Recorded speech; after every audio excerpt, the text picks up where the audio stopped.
tá? Também porque é sempre bom dividir essas coisas. Mas vamos lá, aula do dia 13, né? Amanhã, parte 2 de treinamento físico.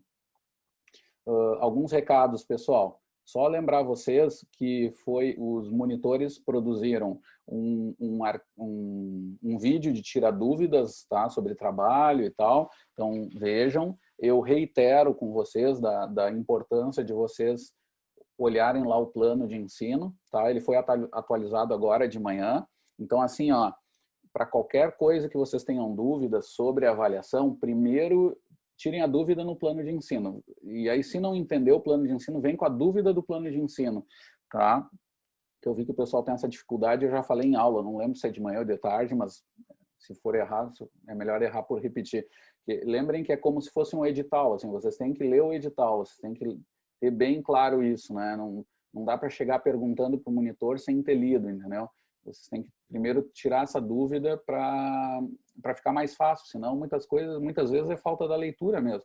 E às vezes não, às vezes leu e não entendeu, aí sim, aí vem pergunta, tá? Não fiquem com a dúvida também. Mas lembrem dessas ferramentas, a gente criou mais um vídeo, tá ali à disposição, tá no Moodle, a gente já divulgou na lista ali do WhatsApp, que tem esse material, mas como eu estava conversando com o Rafael, claro que vocês precisam ter tempo para isso, de algum jeito tem que se organizar, porque senão as coisas vão passando, o tempo vai passando e o semestre vai acabando. Tá? E com esse distanciamento, às vezes a gente não se regula direito, mas lembrem disso, o semestre está passando, né? Tá bom?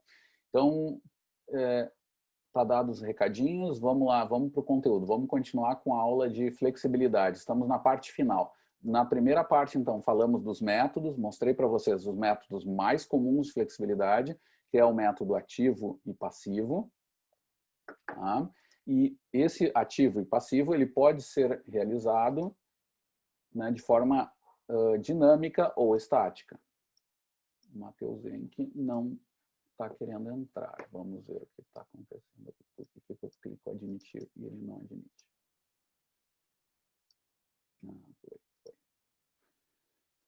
Muito bem, pessoal. E aí eu mostrei esse slide aqui que mostra um pouquinho das variações da flexibilidade ao longo da vida.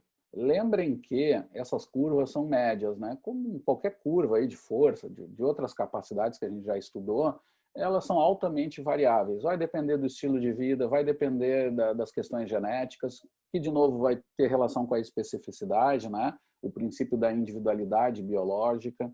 Tá?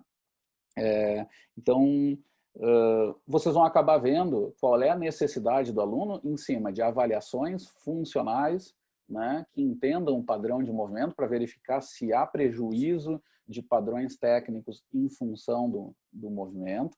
Lembrem que a flexibilidade tem essa relação direta, ela não é tanto ligada a relaxamento ou aquecimento, isso é outra coisa, né? Isso é exercícios de alongamento que podem entrar ou não nos aquecimentos e relaxamento, mas a flexibilidade então vai ter essa função. Para isso eu vou ter que entender de padrões de movimento, eu tenho que entender de cinemática e eu tenho que entender de cinésio avançado, né? Entendendo padrões de movimento, mais do que simplesmente ação articular, motor primário, só acessório, tudo isso, que também é importante, mas eu tenho que entender dinamicamente se esses padrões de movimento eles têm uma boa qualidade ou não.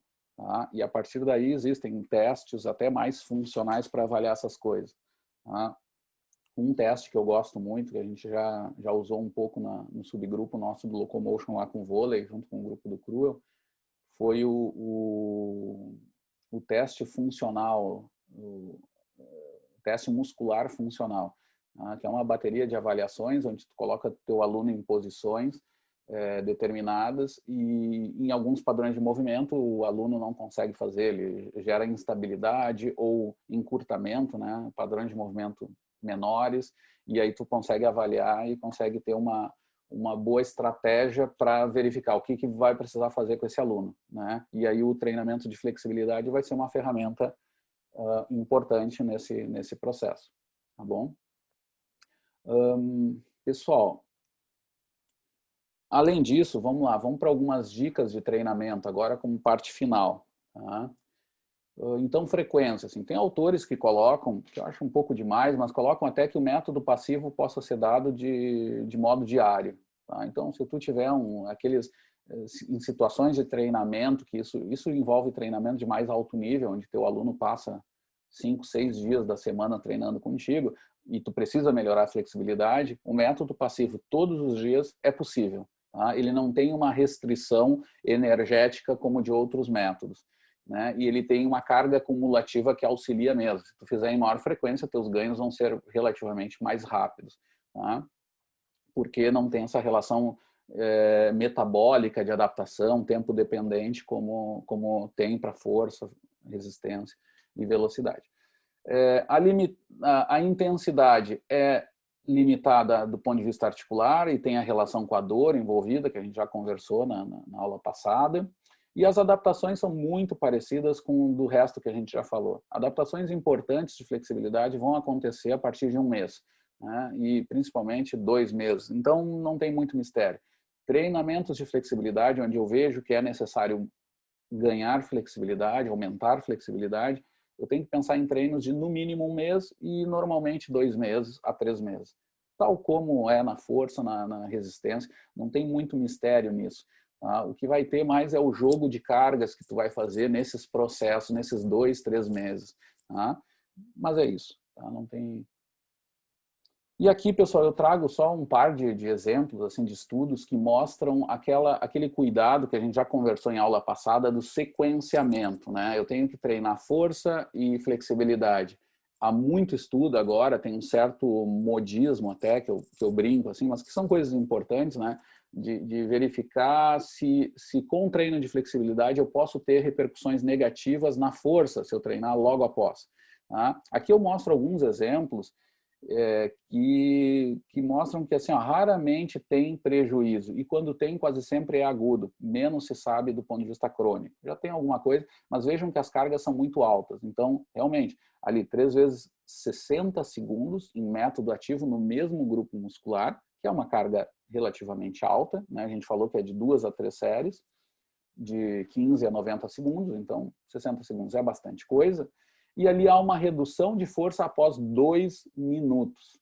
E após 30 minutos foi observado que as forças voltaram aos níveis anteriores. E não se sabe bem o que aconteceu do 2º minuto ao 30. As adaptações poderiam, o prejuízo poderia ter desaparecido antes, mas com 30 tu já sabe que tu não teria maior problema. Então, se tu tiver programas de treino que envolvam esse período, tu não tem nem problema com esse sequenciamento, tá? Porque a redução de força desaparece. Aqui tá as cargas, né, tal, pós.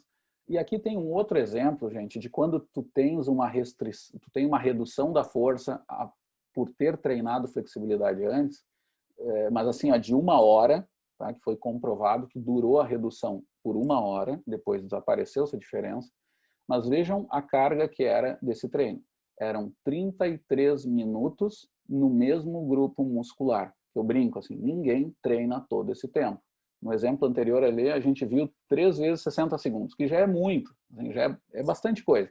Eu digo que na realidade é difícil botar os teus alunos, principalmente no campo da saúde, a treinar tanto tempo. Imagina em vários grupos musculares, 3 vezes 60 segundos, que é 3 minutos com um tempo de intervalo, dá vários minutos lá para cada grupo muscular. É muita coisa. E aqui foi maior ainda, um só grupo muscular com a carga de 33 minutos, que eu brinco, isso aqui só contorcionista faz. Tá? E mesmo assim, a redução foi só de 1 hora, né? Que mostra que se esse cara estiver treinando com um planejamento um pouco maior, que eu comentei nas outras aulas, em vários locais esportivos, os treinos às vezes vão por várias horas, não teria também esse problema. Tá? Mas atenção com os excessos, obviamente. Mas mais mostrar que quase sempre as cargas que a gente usa não tem esse problema aí que às vezes é colocado de não treinar e tal. É isso. E depois aqui, gente, só para dizer para vocês que na parte final aqui a gente tem... Eu mostro exemplos de avaliações, tá? O teste sentar e alcançar, o flex test. Eu sugiro até a leitura do flex test, que eu sempre gosto de dizer que é um dos exemplos da ciência do exercício que o Brasil teve muita repercussão, tá? Assim, na época em que nós não existíamos na literatura, um dos primeiros trabalhos lá aconteceu com a validação desse teste em revistas importantes da área e tal. Mas tá aí, o uso de flexômetro, métodos, tá? Mas eu não vou me adentrar, só para saber que tem material aqui, se alguém quiser se aprofundar, mas eu vou me manter sobre a questão mais do treinamento, tá? Por isso eu encerro aqui a parte de flexibilidade. E aí a gente já vai, eu paro de compartilhar e já vou para o próximo assunto da aula, tá? Que é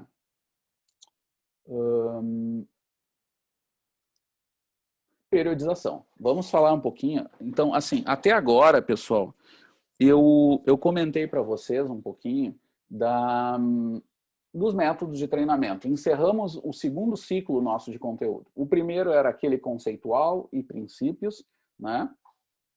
O segundo eram métodos, então eu já dei informações para vocês mais objetivas do que fazer quando eu preciso melhorar, quando eu preciso adaptar, né? Já conversamos de tempos necessários, de adaptações, vários tipos de exemplos de submétodos, né? Ou métodos mesmo para melhorar tal capacidade, que vão induzir adaptações mais intensas ou menos intensas, né? Que vão nos servir para pensar também o terceiro elemento que vamos começar agora, o terceiro ciclo da disciplina, que é jogar todos esses métodos aí numa linha temporal para pensar o meu treino do meu aluno. E a melhor ferramenta que nós temos em teoria do treinamento físico é pensar sobre a tal da periodização. Tá? A tarefa essa, que é uma das mais difíceis do treinamento, que é colocar todas as suas ideias, todo o teu conhecimento, todas as tuas informações do teu aluno numa linha temporal para aplicar aquilo no mundo real. Essa é a tarefa da periodização, tá? Que é uma das coisas mais difíceis aí, que eu comento até, eu gosto de falar que isso aí era tinha a ver com uma palestra que eu já tinha assistido há anos atrás, que tinha a ver com isso, com a arte e a ciência do desempenho, da performance máxima. Mostrando ali elementos que eu já comentei para vocês, que uma boa periodização vai ter que incluir aspectos ligados à arte também, no sentido da criação, do bom senso, da percepção do dia a dia, aliado à ciência, à estruturação racional da periodização. Tá? Vamos para os conceitos. O conceito de periodização, ele imita muito a do treinamento físico. Tá? Então, a ideia da periodização é programar totalmente racionalmente um treinamento para um período de tempo prolongado. Então, foge daquela ideia da sessão. O que eu faço hoje? Né? Que eu comentei para vocês que é o grande problema da nossa área ligada a treinamento. Assim. As pessoas não periodizam, porque dá trabalho. Né? E aí, quando não periodizam, elas sabem o que devem fazer na aula. E é o que eu comentei para vocês. Agora, na próxima quinta, vocês têm que me entregar planos de aula.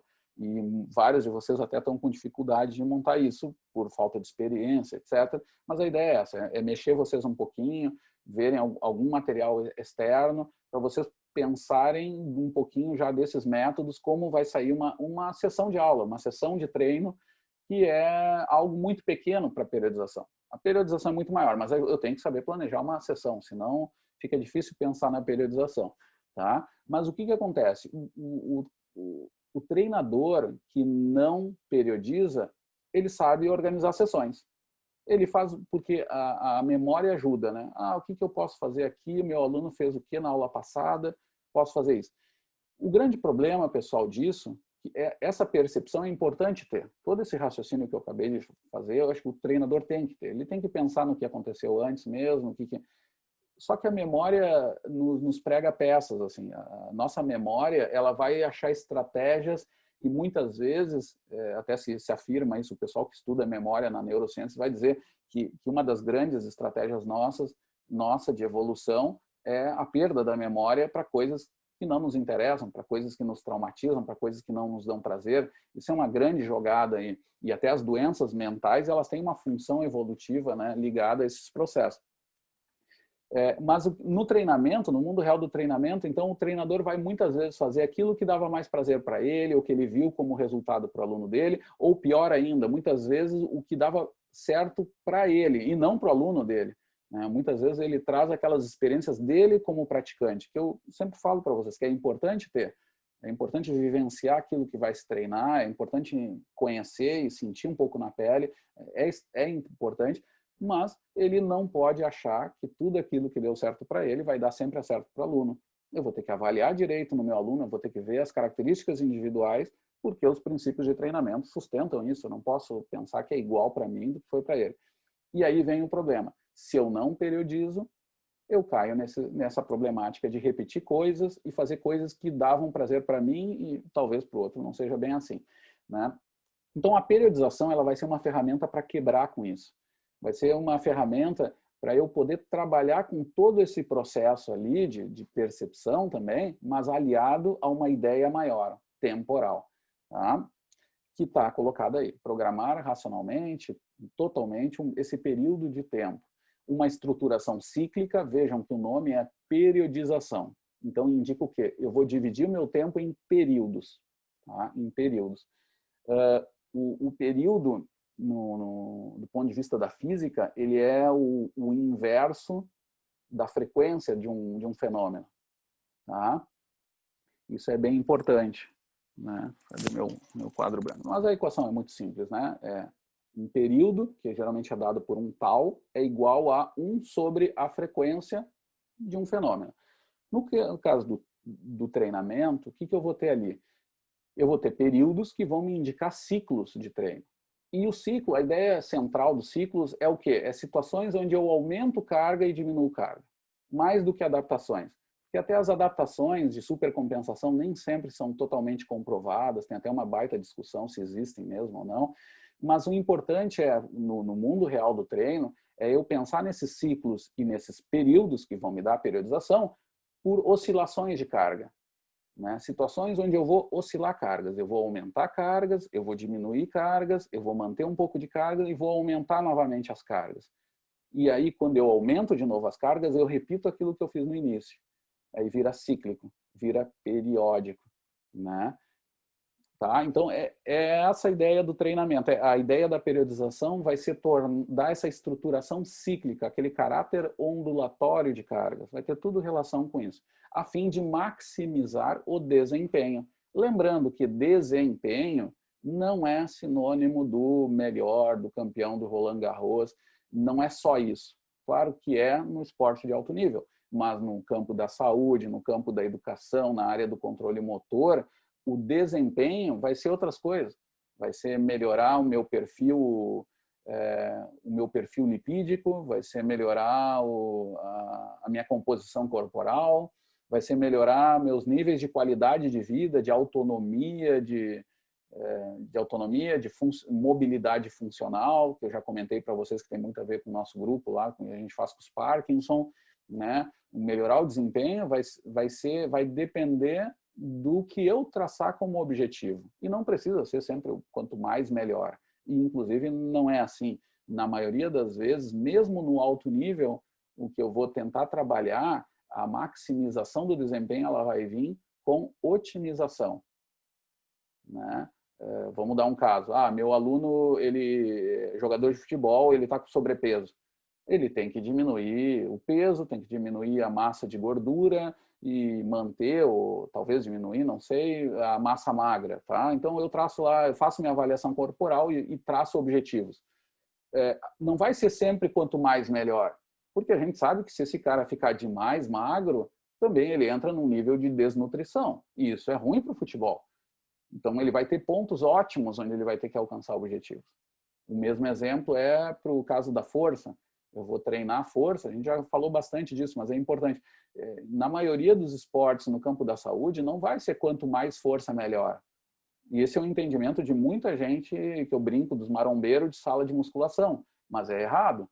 Porque já parte de um erro básico de treinamento, porque quase sempre o que tu vai precisar para os objetivos mais importantes vão ser níveis intermediários. Então, no futebol, o cara tem que aumentar a força. Tudo bem, mas até um certo ponto. Porque a gente sabe que deixa o cara lento se treinar mais força, se não tornar essa força rápida, né, quase sempre vai tornar inútil esse ganho de força para as ações importantes de mudança de direção, tomada de decisão, arrancadas.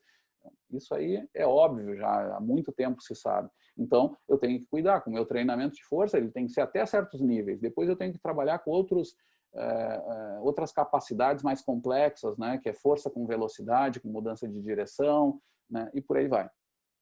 Tá? E também vamos reatualizar esse conceito que está colocado aqui. Maximizar o desempenho, agora ampliado o desempenho, no período de competições. Mas vejam que, e realmente, eu vou manter esse termo, nós vamos ver agora na estruturação da periodização, que vai ter um período que vai ser o período competitivo, que eu vou chamar. Tá? E ele vai ser, e aqui eu faço o alerta. Eu vou continuar com esse termo por uma tradição da área. Como esses princípios, como essas bases do treinamento foram feitas na fonte do esporte de alto nível, com muita importância, eu mantenho o termo período competitivo, que é onde eu vou apresentar os maiores níveis de desempenho. Inclusive, já teve aluno que perguntou para mim ao longo desse semestre mesmo: ah, professor, mas isso significa que eu só tenho que ganhar força só no período competitivo? Ou seja, pode ser só lá no final do ano, no resto do ano eu não tenho que aumentar? Não, não é assim, né? Não é assim. Na área da saúde, a gente vai ver que esses objetivos, eles vão ser... Tu vai ter ainda objetivo no período competitivo, ao longo do ano tu tem que atingir uma meta lá no final do ano, digamos, mas também tu vai ter que atingir objetivos secundários, que vai ser também ganhar força ao longo do ano. Elas não são excludentes, tá? Mas o importante, mais importante de tudo, é que agora esse período competitivo, ou de competições, que nós vamos chamar, quando eu chamar desse nome, nós vamos ter que ampliar o entendimento disso. Não vai ser apenas no esporte de alto nível, sim, vai ser as competições como a gente conhece, né? Quase sempre vai ter relação com isso. Agora, no treinamento físico geral, o período competitivo vai ser onde eu vou atingir um maior desempenho, que não necessariamente é ganhar um campeonato, ganhar uma prova, melhorar o seu tempo numa prova X. Muitas vezes é ligado à antropometria, aspectos psicossociais, como a gente já acabou de falar. Só vou deixar esse termo por uma tradição, período competitivo, onde, e aí vale, né, aí está correto, vai ser o período onde eu vou atingir os meus principais objetivos do meu macrociclo, né, onde eu vou maximizar o desempenho no sentido ampliado também do termo desempenho. Tá? Mas lembrem disso. Então, no campo da saúde, eu quero diminuir de massa corporal, eu quero diminuir a gordura, quero aumentar a massa muscular. Tudo bem, eu vou fazendo isso ao longo do ano, vou avaliando e vou atingindo metas intermediárias. Mas certamente no final do ano, ou no final do meu macrociclo, nesse período competitivo, ali eu vou ter que ter marcas, ali eu vou atingir marcas também que vão ser importantes, como uma marca geral do ano. Dizendo, bom, como é que eu resolvi ao longo do ano o negócio? Bom, como é que foi o período competitivo? Atingi ou não atingi as metas? E também vou pensar depois nos componentes disso, mas vai continuar valendo o período competitivo, como avaliação dos principais ganhos de todo o macrociclo. E aí podem ser, ao invés de competição, pode ser simplesmente avaliação. Tá? Mas vamos lá, vamos para os conceitos mais gerais de periodização, né? A primeira estruturação organizada, assim, dividindo o tempo de treino em algo preparatório ou de base e específico, né, vai aparecer com um cientista que está muito ligado a essa escola russa ou soviética da biologia, que agora me faltou o termo, mas é a parte da biologia que vai estudar os relógios biológicos. Tá? Então, eles vão começar eles vão perceber, ou vão ler a partir da biologia, que o organismo obedece ciclos, né, que são marcados por questões de regulação de tempo, por exemplo, diário, da vigília à noite. Então, a temperatura corporal, a gente já viu que ela se eleva ao longo do dia, depois cai durante a noite. Eu vou ter liberação de hormônios, hormônio do crescimento de noite, é por isso lá que o pessoal da musculação usa óculos escuros no treino, brincadeira, né? Mas vou ter liberação maior de hormônio do crescimento à noite, então uma boa noite também, isso ajuda no processo da relação de anabolismo e catabolismo para treinamento de força. Eu vou ter as oscilações mensais também, que nas mulheres são muito intensas, né, do ponto de vista hormonal. E o entendimento de todos esses relógios biológicos que nós temos no organismo vão dar a base para eles começarem a organizar também a divisão de organização dos ciclos de treinamento. que o treinamento, o organismo também vai trabalhar com ciclos de ganhos de adaptação e redução. Numa primeira análise muito simples. Então, por exemplo, é o corredor, que eles vão começar a notar que o corredor de longa distância, ele não consegue manter ganhos todo ano sempre em alto nível. Mesmo quando hoje, por exemplo, a gente tem o problema de excesso de provas, eles ainda vão fazer as provas principais e vão oscilar muito o desempenho deles ao longo do ano, né? Os jogadores de tênis também, eles têm que fazer competições toda semana, só que isso é até engraçado, que a gente discutia até com colegas da ESEF que tinham um pensamento ingênuo de achar que o jogador de tênis tem que treinar todo ano e joga todo ano do mesmo jeito.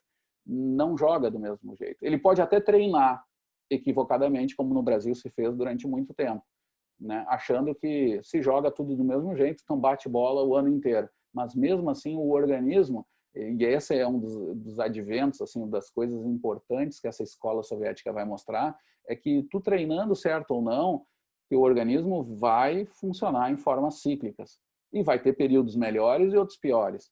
E vai ser a decisão tua entender esse processo e tentar te aliar a esses ciclos do teu organismo ou não, né? Para potencializar ganhos ou não, ou trabalhar em maior segurança ou não, né? E isso a periodização vai fazer de forma importante. E eles vão ter, além dessa divisão de tempo, simplesmente entendendo oscilações em várias dimensões, oscilações pensando assim, no dia da sessão até a próxima sessão, onde eu tenho ciclos, né? Eu tenho o ciclo que a gente viu lá da supercompensação. Eu tenho o estímulo, eu tenho ali uma degradação de estruturas, eu tenho uma depleção, né, de nutrientes, eu vou ter processos de recuperação, né? Eu vou ter talvez a supercompensação ou não, e vou ter um novo estímulo, e vou encerrar um ciclo ali, que pode durar 2 dias ou 3 dias. Né? Essa é a ideia da sessão a sessão. Mas o que eles vão notar também, os russos, e vai ser revolucionário para o treinamento, é entender que esses ciclos eles vão acontecer a médio e longo prazo também. Eu vou ter ciclos semanais de treino, né? Até por questões de organização que são muitas vezes sociais, né? São históricas que a gente não entende direito por que existe o sábado e o domingo, mas é porque se notou, e muita gente acha que é por causa que estava escrito na Bíblia, mas não, é muito ao contrário, é por questões biológicas que marcaram essa necessidade de descansos comuns que fazem com que também essa leitura sobre o treinamento vai indicar essas oscilações, onde tu vai ter descansos que quase sempre estão ligados a fim de semana, às vezes não, né? Os triatletas, por exemplo, usam fim de semana para fazer alguns volumes altos de treino por causa de restrições ambientais, né? Às vezes eles vão achar estradas, locais mais distantes para poder fazer seus treinos mais longos, os corredores vão fazer o tal do longão e tal, nos fins de semana, às vezes, né? Muitas vezes porque tem acesso a ruas, espaços de treino mais adequados. E isso vai indicar também oscilações. E ao longo da semana eu vou oscilando essa carga de modo que eu vou ter também, além da sessão, que seria de alta frequência, porque os ciclos se repetem muito rapidamente, eu vou ter um ciclo maior da semana. Ao longo das semanas, vou ter reduções e aumentos de carga. Eu vou ter sensações de cansaço ao longo da semana, isso é muito comum nas equipes, né? Eles treinarem segunda, quarta, sexta, chegar sexta mais cansado do que começou segunda. E aí se recuperam para segunda voltar de novo. Muitas vezes tem esse ciclo, que é o mais comum, assim, mais fácil de entender. Isso vai ser o microciclo de treino, né? Eu vou ter essa organização também de médio prazo, que é ao longo dos meses, eu vou ter as oscilações semana a semana, mas também, se eu fizer um zoom, né, pensando lá no Google Maps, quando a gente usa, olhando essas curvas agora, olhando elas, abrindo mais a escala temporal, então ao invés de ver ali semana a semana, como eu estava falando, semana, né, um sábado, depois o outro sábado, depois o outro, eu começo a ver agora ao longo dos meses, né, eu vou perder as informações de alta frequência, né, eu vou suavizar a curva, mas vou entender outros ciclos que vão acontecer.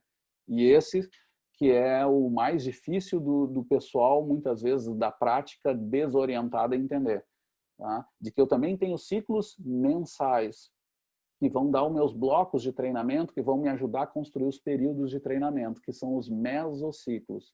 Mesociclo é um ciclo intermediário, né?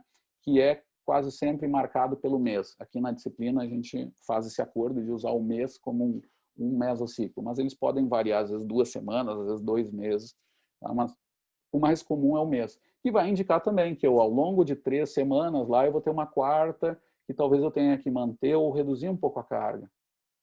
Tá? E aí não é só intuição, é aí que é o desafio que eu digo para vocês dos grandes segredos do treinamento, de entender essa oscilação a médio prazo, que é o mesociclo também. Né? Então, reestruturar cargas gerais das semanas de forma que tenha uma manutenção ou diminuição, para obedecer também aquela regra maior da ondulatoriedade de cargas. E, por fim, ali do mesociclo para o macro, então, o meso é mês, né? Eu vou ter o meso 1, meso 2, meso 3, né? A gente costuma chamar. E aí vou ter os blocos de treinamento, que a gente já conversou, que quase sempre é de 2, 3 meses, o ciclo todo. Então, vou ter 1, 2, 3 blocos de treinamento para adaptações. Mas aí, no meio do caminho, eu vou ter períodos. Eu vou ter o período que aqui está a segunda grande contribuição do soviético para o treinamento físico, que é entender um pouco uma ideia de algo preparatório ou de base e algo específico. Fazer essa divisão conceitual, né? Que depois definir bem o que é um ou outro vai depender da área, que a gente já cansou de dizer, vai depender do esporte, vai depender do que é específico ou não para aquele esporte. A gente já discutiu isso lá no princípio da especificidade bastante, né? E nos métodos, né? Em vários exemplos nos métodos. Mas aqui a ideia geral é que em 1917, e isso vai perdurar ainda em várias escolas que não têm tanta informação do que acontecia do outro lado da cortina de ferro, o que os caras vão notar é que muita gente vai treinar durante 20, 30 anos ainda aquilo que eu comentei para vocês, que é a fase pré-científica do treinamento, que é aquela ideia do específico. Né? Um cara era um corredor de 5.000, ele só corria 5.000. Né? Então, ele passava inverno, não tinha regiões de frio lá, que eu conversei até com o pessoal, dizendo, não treinavam, ficava 2, 3 meses parado, voltava o calor, voltava a correr 5.000. Faziam só a prova, né? Isso, claro, muito antigo, né? Mas os russos eles vão revolucionar essa ideia, eles vão trazer de forma muito mais estruturada essa divisão temporal de algo de um período de base, já vamos chamar, ou preparatório, e algo específico, né? Que a gente já conversou, que vai ter para macrociclos de 6 meses, vão levar em torno de 2 meses cada período. E em macrociclos de 1 ano, vai se duplicar, vai ser 4 meses mais ou menos para cada período. Né? Então eu vou ter mesociclos que vão formar períodos. Né? E os períodos vão formar o macrociclo total, que vai durar, como eu já disse para vocês, de 6 meses a 1 ano. Tá? Pois bem, mas aqui era uma divisão histórica e tal, eu já acabei introduzindo, né? Pessoal, assim, informações para eu poder começar a fazer a periodização. Tá? Eu vou sair da folha branca, que eu digo, que é a coisa mais difícil, né? Quando a gente escreve um artigo científico e para o treinamento também. A pior coisa que tem, especialmente quando eu não tenho experiência, né? Eu vou começar a treinar algo, meu chão é muito escorregadio, ele não é firme, né? E eu não tenho tantas experiências para me ajudar a fazer caminhos já. Então, o que eu vou precisar fazer? Sempre, mas no início mais ainda, é entender muito de processos pedagógicos que tem a ver com materiais, métodos de treinamento. Eu vou treinar futebol, o que é que tem de métodos mais atualizado? Eu tenho, para poder periodizar, eu tenho que fazer isso. Por isso que até a disciplina tem essa sequência. Né? A periodização ela tem que ser dada depois que tu entende métodos, porque senão tu não tem como preencher aquele período se tu não entende direito disso. Tu tem que entender das cargas, das intensidades, em diferentes fases, o que traz mais adaptação, o que traz menos, o que esse aluno tem à disposição, né? E os processos biológicos, que tem a ver muito com biodinâmicos mais gerais, que tem a ver com mecanismos, né? De que forma eu vou poder melhorar essa coisa e que tipo de adaptação vai me dar para as características do meu grupo. Eu trabalho com um grupo com desordem de movimento. Que características são essas que esses meus alunos têm? Eu tenho que estudar, eu tenho que ir atrás, eu tenho que ligar para os colegas da saúde. Eu falei que o professor de educação física faz pouco, né? Ligar para tentar entender. Esse cara tem problema da coluna, tem um exame lá do médico. Liga para o médico para ver o que é que ele tem mesmo.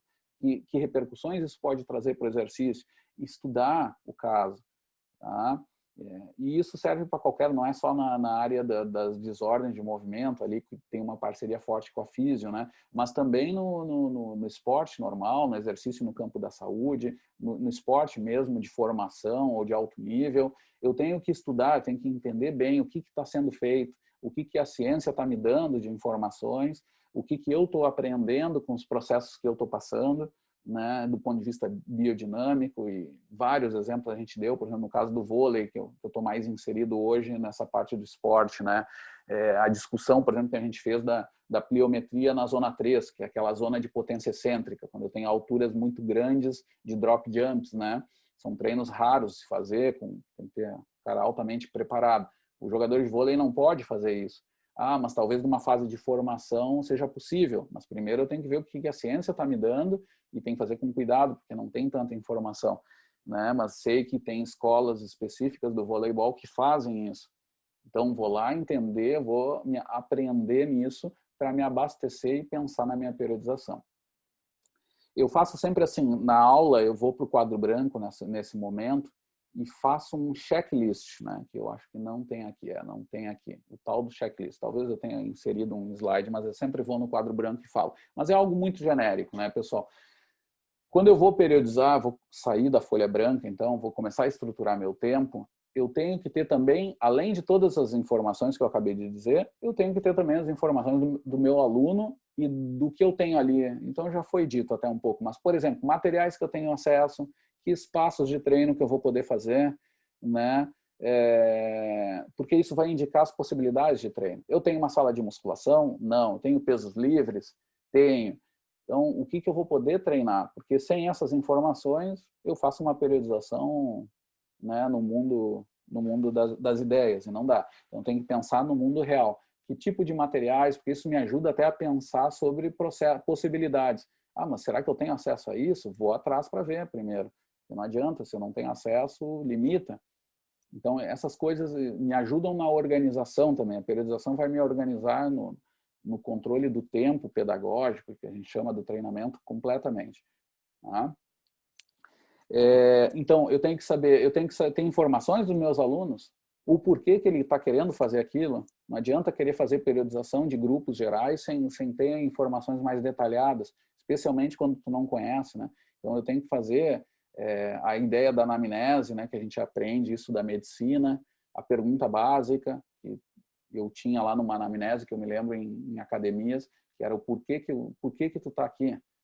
É uma coisa óbvia, né? A gente tem que perguntar, mas é bom estar escrito também para não deixar passar, porque às vezes a gente divaga um pouco sobre tantos detalhes de avaliação, etc., e esquece de coisas essenciais, né? E aí eu coloco até minha opinião, assim, tem muito professor que trabalha com, o que o aluno quer é o que ele manda. Não é bem assim. Eu sou um profissional da saúde, eu não posso chegar lá no meu médico, no cardiologista, e dizer eu tenho que fazer a cirurgia de mola lá, que eu não lembro, tem que abrir aqui a caixa torácica, porque não sou eu que decido. Claro que eu vou conversar com o médico, eu vou ter uma conversa para ter um processo decisório ali, mas, em última análise, o profissional de saúde tem que orientar. E nós temos que fazer isso também. Nós temos que ouvir o aluno, conversar, entender, e é difícil, porque no exercício físico, inclusive pela nossa história menor, assim, mais curta em relação à medicina, outras profissões, nós sofremos demais com isso, né? Então, é importante a gente ter, como é que se diz, um processo ali de controle disso. Eu canso de ver gente porque sempre com alguma desculpa, não, mas eles estão pagando. Não é isso não é um exercício de barbárie, assim, de ditadura da tua academia, né? Vai fazer o que eu quero e azar. Não, é óbvio que esse cara tem que ter prazer, cansei de falar isso ao longo das aulas, mas é importante também o profissional entender algumas coisas, né? Tem um modelo matemático lá do de Prampero que mostra se os caras são mais velocistas ou fundistas, né? Eu conversei meio rápido esse semestre sobre isso, mas tem um modelo que vai indicar se esse sujeito está mais preparado para atividades mais de longa duração ou curta duração, né? Através de uma avaliação lá proposta pelo de Prampero. Ok, eu faço a avaliação e vejo que o meu aluno ele está mais propenso a atividades de longa duração. Mas, às vezes, o que acontece é que meu aluno odeia exercícios de longa duração. Isso é comum quando a gente está em fase de formação, ver nos alunos aquela predileção, né? Ah, eu adoro fazer tiros, eu adoro fazer as distâncias longas. Isso aparece muito no triatlo, vai aparecer nessa discussão do triatlo mais curto versus longo, vai aparecer um pouco disso, mas nos esportes onde tem essa variação, né, que são os esportes cíclicos, vai ter muito forte isso. O aluno vai dar, mas eu odeio aquelas distâncias X, que é mais ligada a um outro. E eu vou ter que trabalhar com isso. Às vezes até para entender, para dizer, olha, aqui está mostrando que fisiologicamente tu tem mais adaptação para isso, mas se tu não gosta, também não adianta. Tu vai sofrer um pouco mais fazendo aquilo outro, mas tu vai entender melhor o processo e colocar o aluno numa discussão, mas onde tu vai ter que ter eu digo ali, uma participação importante. Tem que ter protagonismo, que eu chamo, né? Tem que desenvolver um pouco isso. Eu estou vendo aqui que eu estou falando demais, né, gente? 55 minutos, barbaridade. Então, pessoal, eu paro por aqui a aula. Paramos aqui o compartilhamento. Me passei um pouquinho hoje, mas ficamos aqui nessa parte do checklist, né, da aula de periodização já. Na quinta-feira a gente dá sequência sobre isso. Lembrem que quinta-feira é a data limite do trabalho, tá bom? Não tem, é só seguir lá, façam os planos de aula relacionados aos métodos que vocês já viram, os monitores já deram, assistam o vídeo dos monitores antes de questionar, leiam com atenção o plano, tá? E ali tem bastante dica, assim, nos dois materiais, e criem um pouco, né? Assim como já fizeram vários de vocês sobre o trabalho 1, tá bom? Para a gravação.